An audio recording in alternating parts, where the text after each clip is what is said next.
मराठमोळ मातीत जिजाऊंच्या कुशीत शहाजींचे पुत्र ते बाळराजे जन्मले. भाला फेक तलवारी रणनीती घोडेस्वारी रणनीती घोडेस्वारी. रायरेश्वराच्या मंदिरी साथीला सवंगडी रायरेश्वराच्या मंदिरी साथीला सवंगडी. वय वर्ष 16 राज्यप्राणी घेतले स्वराज्यप्राणी घेतले. रायगड विशाळगड सिंहगड लोहगड. मावळ्यांच्या साथीने कित्येक किल्ले जिंकले. मुघल असो वा आदिलशाही वा असो निजामशाही. गनिमी काव्याने त्यांनी शत्रूला नमविले. कल्याणकारी न्यायप्रिय आश्वासन राजते.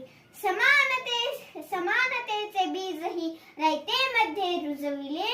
जिजाऊंचा शिवबाशिव छत्रपती झाले. सर्वस्व ध्येय वाहुनी स्वराज्य त्याने निर्मिले. अशा या महान शिवछत्रपती शिवाजी महाराजांना माझा मानाचा मुजरा. धन्यवाद.